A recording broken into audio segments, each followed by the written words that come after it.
हरे कृष्णा। आप सभी का दिन मंगलमय और शुभ रहे। आज हम बताने जा रहे हैं पशुपतिनाथ व्रत की विधि और कथा। भगवान शिव का एक नाम पशुपतिनाथ भी है। पशुपति का शाब्दिक अर्थ है ब्रह्मांड में पाए जाने वाले समस्त जीवों का मालिक अर्थात जीवन का देवता। यह नेपाल की राजधानी काठमांडू में पशुपतिनाथ 4 मुख वाले लिंग के रूप में आदिकाल से स्थापित है। भगवान शिव का ये स्वरूप प्राणियों के किसी भी मनोकामना को पूर्ण करने की क्षमता रखता है।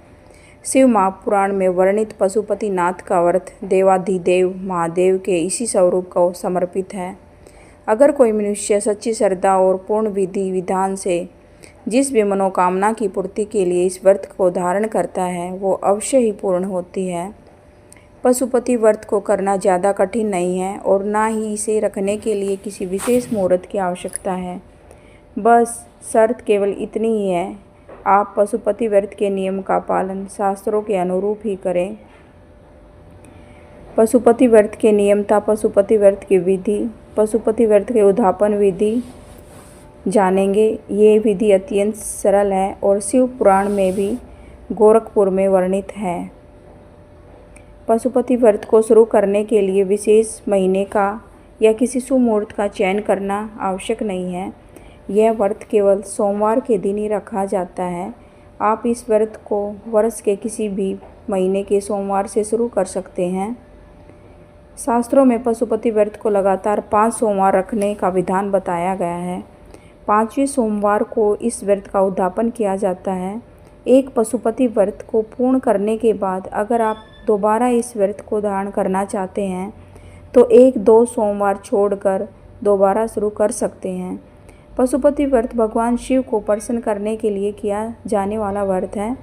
इस व्रत में वो सामग्री प्रयोग में लाते हैं जिसे हम शिवलिंग पर अर्पित कर सकें और हमारे शास्त्रों में कई ऐसी सामग्रियों का वर्णन किया गया है जो भगवान शिव को अति प्रिय है। इस बात का ध्यान रखें, जिस सामग्री से आपने सुबह का पूजन किया है थाल में बचे हुए इन्हीं सामग्री से ही शाम का पूजन करने का विधान है। हम यहाँ आपके पशुपति व्रत की पूजा की सामग्री बता रहे हैं। इनमें से जो भी सामग्री यथाशक्ति आपके पास आसानी से उपलब्ध हो जाए आप उसी का प्रयोग करें। ये ज़रूरी नहीं है कि नीचे दिए गए प्रत्येक सामग्री आपके पास हो। पीला, लाल अथवा सफ़ेद चंदन, पुष्प, रोली, कलावा, गुलाब, अबीर, भांग, धतूरा, भस्म, अक्षत, बेलपत्र, समी पत्तर, धूप, दही, शहद और शक्कर से पंचामृत का 1 लोटा जल लें। शाम के पूजन के लिए 6 दीपक और भगवान शिव का भोग लगाएं। घर में बनाकर कुछ मीठा प्रसाद ले जाएं। शिव पुराण में पशुपति व्रत के नियम में बताए गए हैं जिसे जान लेना आवश्यक हो जाता है। इन नियमों की अनदेखी करने आप इसके पूर्ण फल को प्राप्त नहीं कर सकते। तो चलिए हम बताते हैं पशुपति व्रत के क्या नियम हैं। पशुपति का व्रत लगातार 5 सोमवार तक करने का विधान बताया गया है। पशुपति व्रत की पूजन शिव मंदिर में ही करना अनिवार्य है। तीसरा सबसे ज़रूरी बात यह है कि पशुपति व्रत के पहले सोमवार की पूजा आप जिस भी शिव मंदिर में की है उसी शिव मंदिर में 5 सोमवार की पूजा अनिवार्य होगी। अर्थात अपने पूरे पशुपति व्रत की पूजा एक ही शिव मंदिर में करें। पशुपति व्रत के दौरान अगर किसी कारणवश आपको कहीं दूसरी जगह या शहर जाना पड़ जाए और शिव मंदिर में जाना असंभव हो तो इस व्रत को अगले सोमवार पर टाल दें, परंतु व्रत का पूजन एक ही शिव मंदिर में रखना होगा। पशुपति व्रत में सुबह और शाम के प्रदोष काल में अर्थात दिन में 2 बार शिवलिंग की पूजा का विधान है। व्रत में इस दिन के दौरान फलाहार कर सकते हैं। शिव महापुराण के माध्यम से बड़े ही सरलता से पशुपति व्रत करने की विधि का वर्णन किया गया है। इस व्रत को करने में कुछ विशेष विधि का पालन किया जाता है। आप जिस सोमवार से पशुपति व्रत का अनुष्ठान करना चाहते हैं उस दिन प्रातःकाल उठकर स्नान के पश्चात स्वच्छ वस्त्र धारण करें।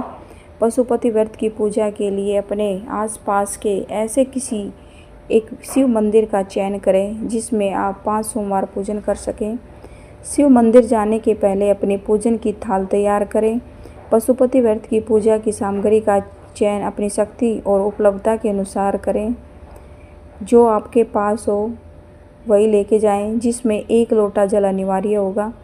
पशुपति व्रत में पूजा की थाली शाम के पूजन के लिए अलग से तैयार नहीं की जाती। जो थाली आप सुबह लेके जाएंगे वही थाली शाम को लेके जाना, शाम की पूजन में भी उसी का प्रयोग कर सकें। जब शिव मंदिर जाकर श्रद्धापूर्वक शिवलिंग का पंचामृत और सादे जल में अभिषेक करें। तत्पश्चात शिवलिंग में पुष्प, बेलपत्र और पूजन की अन्य सामग्री समर्पित करें। दिन की दूसरी पूजा शाम प्रदोष काल में ही करने का नियम है। शाम की पूजा में ये ध्यान रखना जरूरी है कि पूजन की थाल और सामग्री सुबह वाली ही हो। दोबारा थाल को मत सजाएं। सुबह पूजन के बाद जो सामग्री बची उसी से शिव जी का पूजन का विधान है। शाम की पूजन के लिए एक थाली में 1 लोटा जल, 6 घी के दिए तथा भोग लगाने के लिए कोई भी मीठा प्रसाद जैसे हलवा, चावल, साबूदाने की खीर, मालपुआ या हलवा बना के ले जाएं। पशुपति व्रत के प्रसाद को आप घर में तैयार करें। ध्यान रहे पूरे प्रसाद को मंदिर में ले जाना है। आपने घर में प्रसाद का जरा सा भी भाग नहीं छोड़ना। प्रसाद के साथ 3 पेपर प्लेट भी रख लें। अब शिव मंदिर आकर सर्वप्रथम शिवलिंग पे जल समर्पित करें। अगर मंदिर में शाम के समय जल अभिषेक करने की मनाही हो तो फूल से जल का छींटा लगा दें। तत्पश्चात शिव जी को शेष सामग्रियाँ से श्रृंगार करें। थाल में लाए 6 घी के दिए को शिवलिंग के सामने रख दें।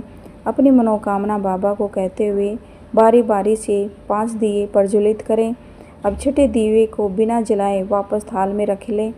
तत्पश्चात थाल में लाए गए पूरे प्रसाद को शिवलिंग के समक्ष रखें।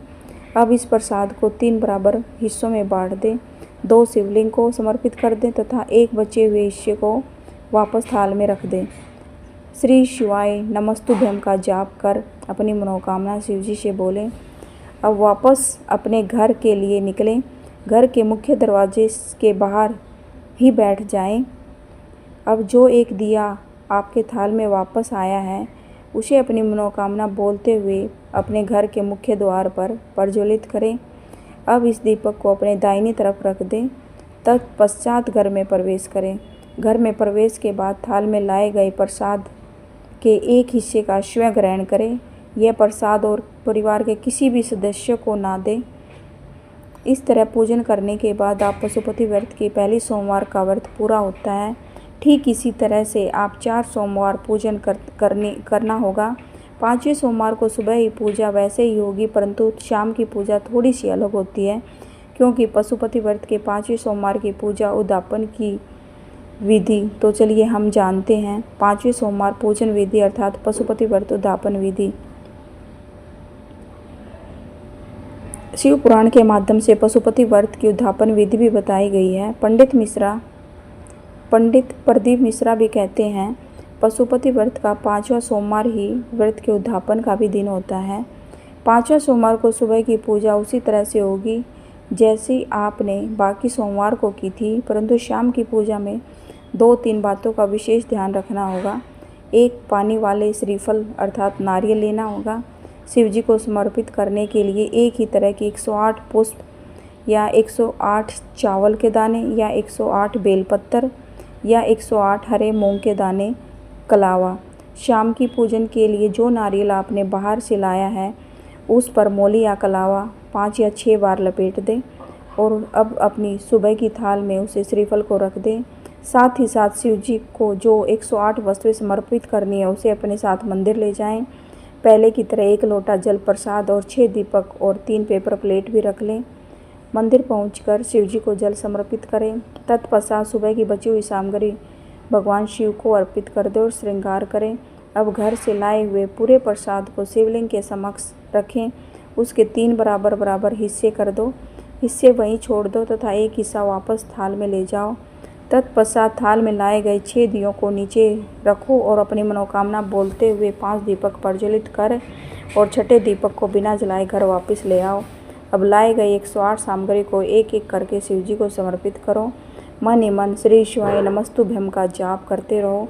जब ये 108 सामग्री शिव जी को समर्पित कर ले तो लाए हुए नारियल को शिव जी को स्पर्श कराकर नीचे रख दे। ध्यान रहे नारियल को शिवलिंग की जलाधारी पे मत रखें। नारियल चढ़ाते समय उसके ऊपर 11 रुपये भी रख दें। शिव जी को नमन कर अपने घर लौट आएं और घर के मुख्य दरवाजे के सामने बैठकर मनोकामना बोलते हुए थाल में बचे हुए उस दीपक को जलाएं तथा उसे अपनी दाहिनी तरफ रख दें और घर में प्रवेश करें। प्रवेश के बाद अपना जो प्रसाद मंदिर से बचा था उसको ग्रहण जरूर करें। हरे कृष्णा। मासिक धर्म में पशुपति व्रत कैसे करें? कई महिलाओं के मन में प्रश्न जरूर उठा होगा कि अगर पशुपति व्रत शुरू कर लिया जाए और किसी सोमवार के दिन अगर मासिक धर्म आ जाए तो इस तिथि में क्या व्रत मान्य होगा या खंडित हो जाएगा?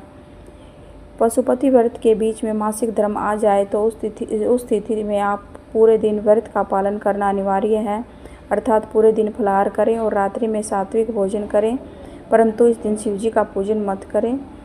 इस दिन का व्रत 5 सोमवार के व्रत की गिनती में मान्य नहीं होगा।